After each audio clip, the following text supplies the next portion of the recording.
Welcome to ILTV's Insider. I'm Aaron Porras, and today we are going to take a deep dive into what it means to live in unity in Israel. Both in the weeks leading up to and during the recent conflict between Israel and Hamas in Gaza, several historically mixed Jewish and Muslim cities across Israel descended into chaos. Mobs patrolled the streets of Lod, Bat Yam, Jerusalem, Jaffa, Acre, Ramle, Haifa, and more, assaulting bystanders, lynching unsuspecting passers-by, lighting homes on fire, and clashing with police. Several Israelis and Palestinians were killed in the violence, and hundreds more were injured, with police detaining over 1,500 suspects. The biggest casualty of these incidents, however, seems to be the trust built between Jews and Arab Israelis over decades of living together in those communities. So how did we get here? And more importantly, how do we move forwards towards a peaceful coexistence? Joining us to discuss is Samah Salaimi, founder of Naam, the Arab Women in the Center nonprofit organization, and on Zoom, Rudy Ruckman, Jewish Israeli rights activist and committee member for Habayit, or The Home, a grassroots peace organization fostering Israeli-Palestinian cooperation and dialogue. Thank you both so much for being with us. Samah, I'm actually going to start with you, though.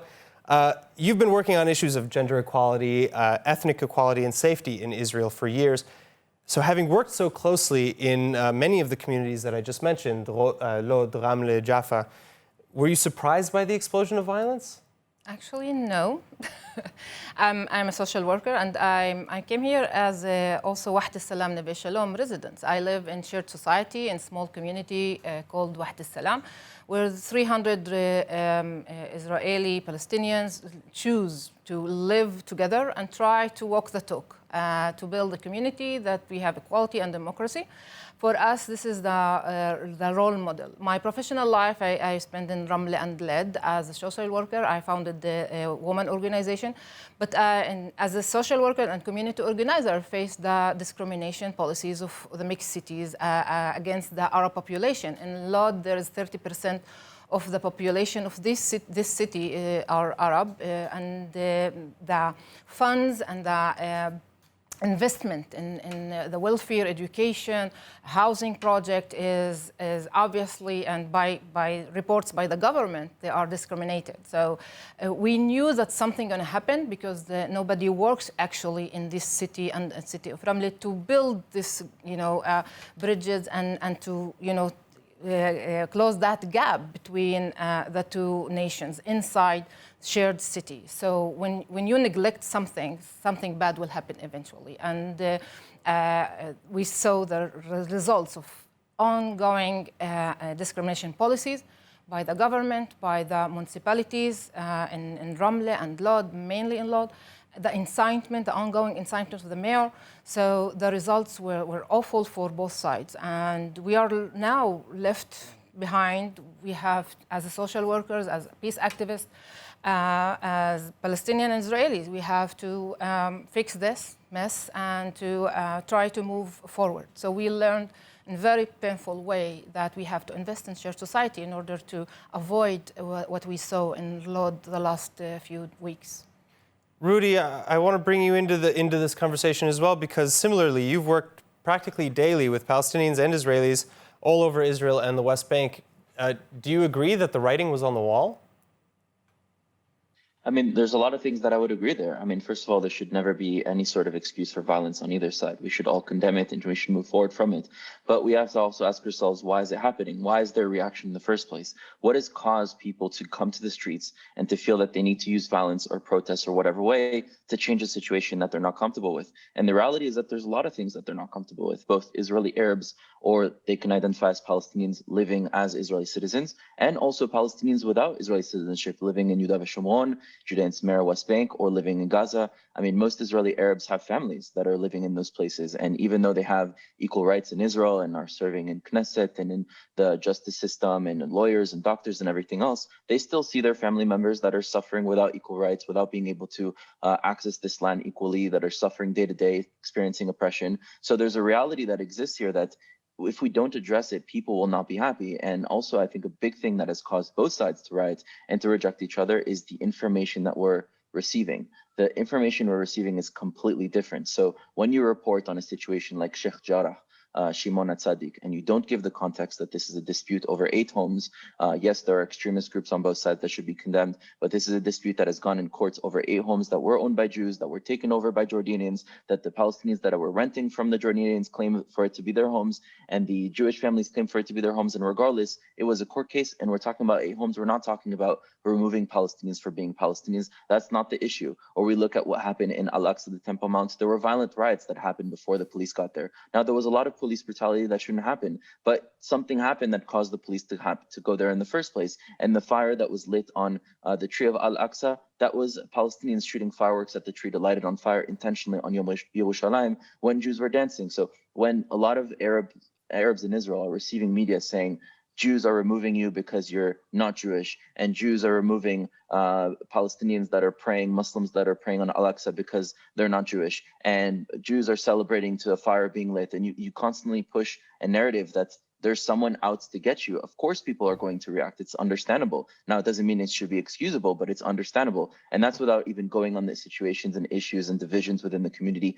in the land. So I work a lot on trying to transcend those problems. The reality is that regardless of, the end of this conflict, whether it's today, tomorrow, after tomorrow, the people, none of them are profiting. Neither the Israelis nor the Palestinians, Israeli Arabs, Israeli Jews, we're not profiting from the situation. We're losing from the situation. Those that are profiting are those that are in power and that are using the people for their own political objectives and agendas in order to either gain political control or to maintain their current political control or to profit financially. And that's what we need to be talking about. I'm all for being able to move forward and to understand what are the deeper problems, what are the experiences, and how do we build a more just reality in this land. And in my opinion, I think it has to be one land, one civilization, without walls, not physically and not psychologically. So, Samah, we've discussed, and you mentioned, and Rudy has now also mentioned, that there have been a lot of issues that even the Israeli government admits need to be addressed, in particular with the Arab communities here in Israel. Would you agree with Rudy, though, that there was also a lot of misinformation or even propaganda to influence the violence?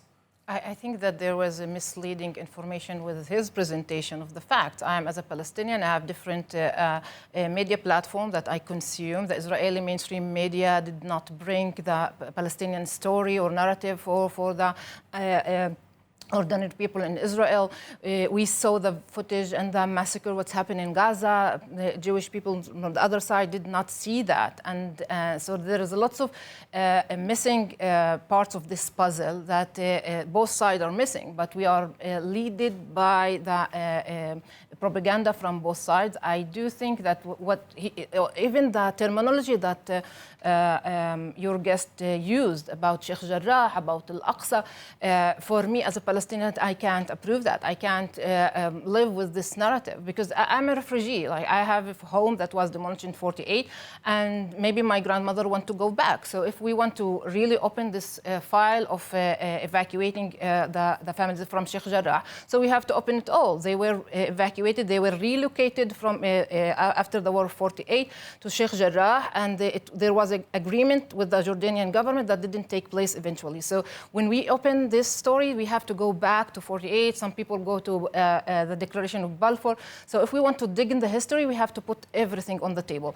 But yes, still, I'm talking about the Palestinian inside Israel. We know what's happening. We know that we are second-class citizen. We have the approve now.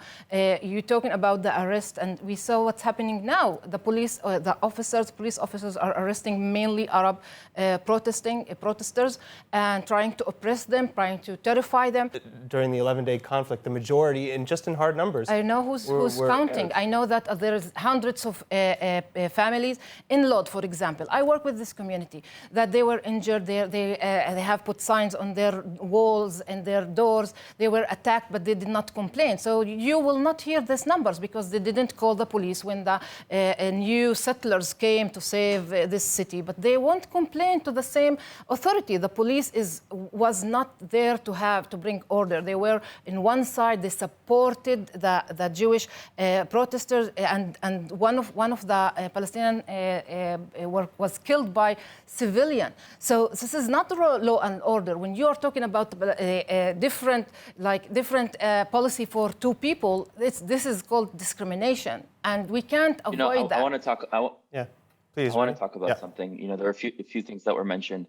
First of all, if we bring up people being killed in Gaza, any civilian being killed on either side is a horrible and is a tragedy. Israelis and Palestinians are cousins. Many Palestinians actually descend from Jews themselves. So any person dying on this land should be seen as a tragedy for all. However, there's a reason for why people are dying is because Hamas has been shooting rockets at civilians. It's been shooting rockets from civilian areas. And that doesn't mean that Israel gets to shoot back or whatever else, but we need to find a solution, but we can't take the context out of it. I don't know what type of terminology I'm using. I just talked about the facts. The reality is that those Palestinians living in Sheikh Jarrah at no point own those homes. Now, could they have, if the Jordanians, would that be legitimate or not? That's up for conversation, but the conversation is not about Israelis removing Palestinians or Jews removing Palestinians. That's not the conversation. And if you want to have a conversation about families that lost their homes in 48 and Yafa and in Akko and in Safed and in all those other places, I'm open to having that conversation. I don't want to have a conversation. We are dialoguing for the last 73 years. I want justice. I want my home back. I'm saying I don't have any power. I'm not a part of the government, but I think that the people should have that conversation to find a situation. Now, that shouldn't have to mean removing another people, but maybe it could be, having another home, or let's say there's an apartment in that same place, and maybe you get 2 apartments. There has to be a conversation, and I also think that the Israeli public should recognize the Nakba, that there was a war, that there were people that. Do you agree that the Israeli policy or the Israeli society have to take responsibility for the war in 48 and 67 and to end the occupation and to end the siege in Gaza? I don't agree. We don't have to recognize we have to finish this. We have to take care of it. I don't agree that everything wrong that happened has to be blamed on either side. And this is something. It's not about blame, it's about responsibility. It is about blame.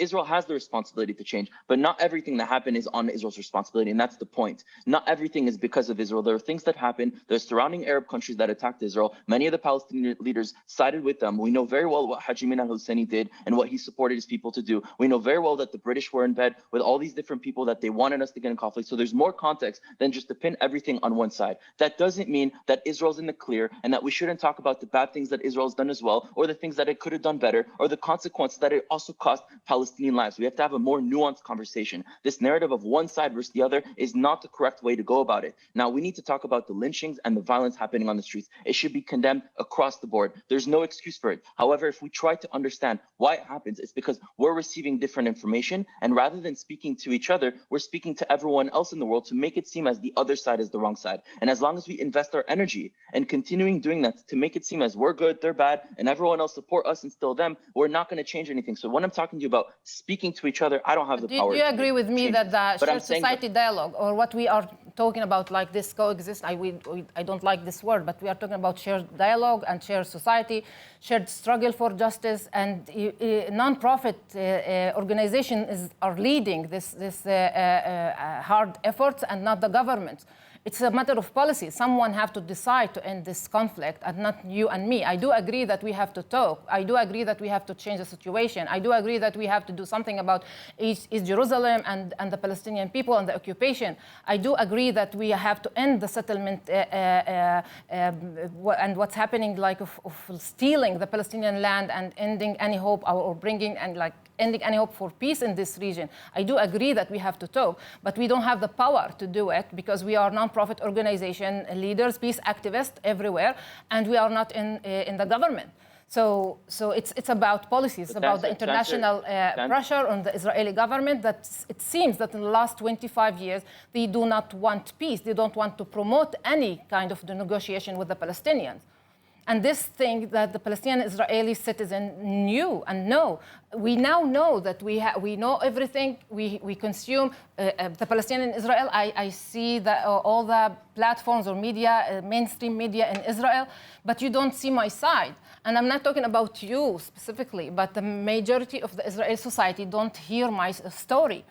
And someone planned to do that. I want to answer and this your is question. Not bringing us, in anyone closer to like. I 100% agree that most Israelis do not hear the Palestinian narrative, do not understand what they've gone through in 48 and 67, and even still today, they don't know what the checkpoints do to people. They don't know the limited access of resource. They don't know what's happening to people in Gaza. I agree with you on that, but we can't fall prey. They don't know even what's happened to Arab family in Lod when they don't have a place to stay, and the government demolished their homes and building like thousands of units of, for Jewish settlers. They knew that as well. Let me just finish my point. First of all, Jews are not settlers. The term settlers means foreigners, and Jews are not foreigners for this land. Neither Palestinians nor Jews are from abroad. So we have to stop using this language to try to discredit someone. They use this in their organization in Lod, at least. They use this. Their program to come back to Lod, to make Lod Jewish again. Jews building or Palestinian building are not settlements. Settlements would be if Britain were to come here and build a community here.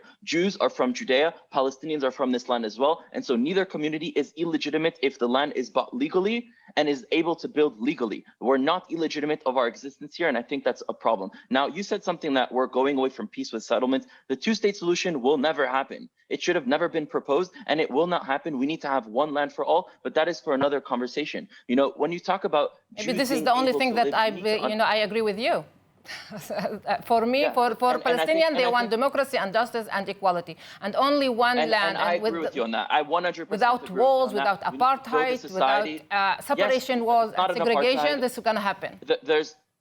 There's definitely limitation of movement where I, as a Jew, cannot enter Area A, cannot live in Area B, cannot move to Gaza, and people can't move either. So that's not apartheid. Apartheid is one land, one country, one state. This is apartheid. I can't go into Area A. I can't live into Area B. I can't live into Gaza. And Palestinians cannot live into Israel or into Area C without permits. So there's limitation of movement and access for both people. That is not the definition of apartheid. And as long as we keep using terms that don't define what is actually happening, so the problem now is the terminology. I want to understand. The problem. I would agree that the terminology matters, though. Yeah, but it's called apartheid. Like forbidding people to move from this side to this side with separation wall, it's called occupation. It's happening on both sides. When you're using terms like apartheid, not only are you hijacking the terms and the experiences of people in South Africa and minimizing their experience, which is something that no one should ever do, but also. So I do agree that Israel. I do agree that Israel invented to this word a new kind of apartheid. I prove that. On specifically what is specifically happening here.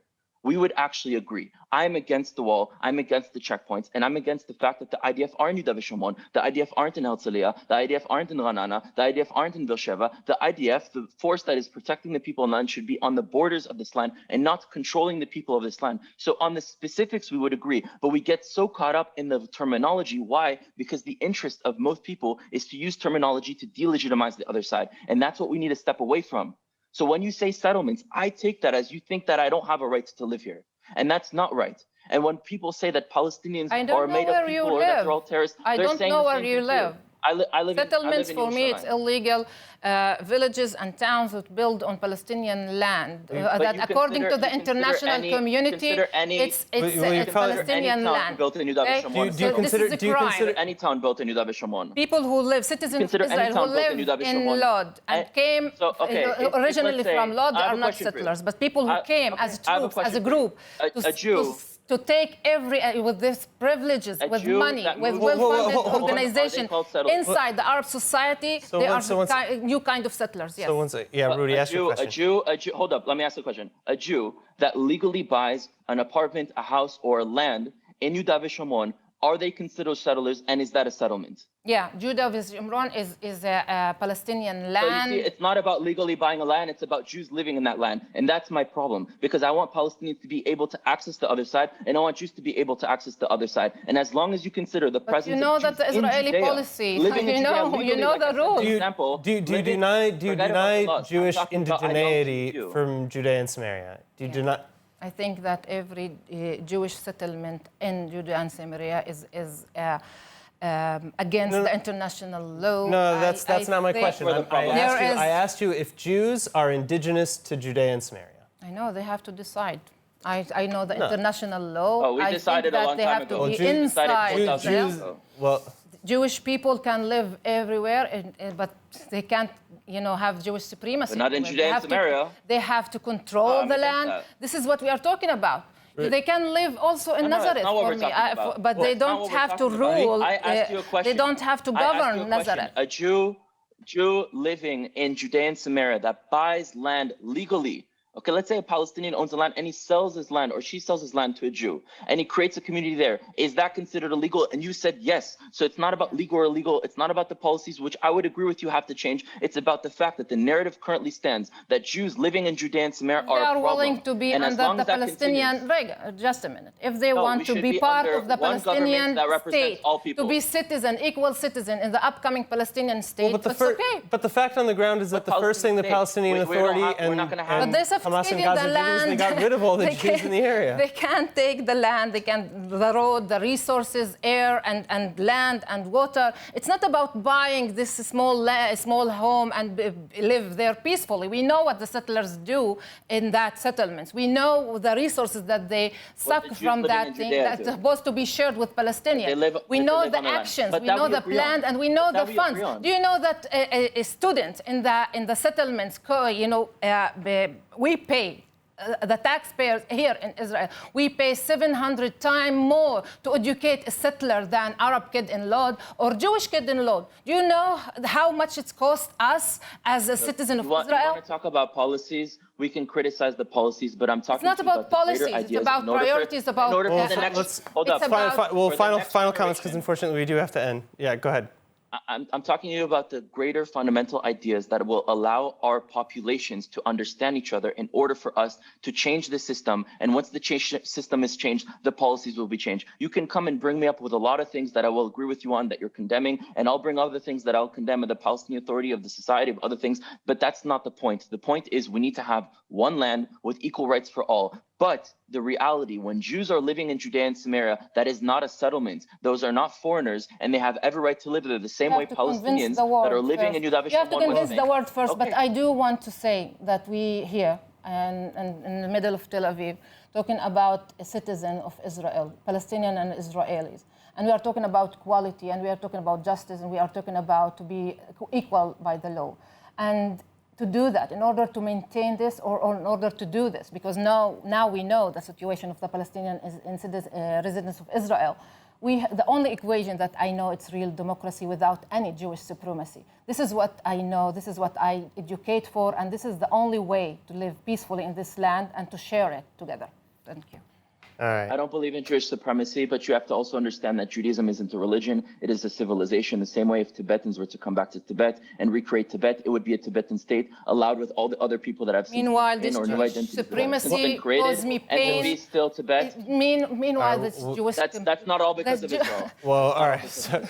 National state law think differently. All right. Samach, thank you so much. Rudy, thank you as well for joining us. I'm Aaron Porras. Please tune in next time on Insider for more on everything Israel. If there's a topic that you'd like us to cover next, let us know about it in the comment sections online. And finally, for more news from Israel, follow ILTV on Facebook and on Instagram, and subscribe to our YouTube and ILTV.tv channels. Thank you. Be well. We'll see you soon.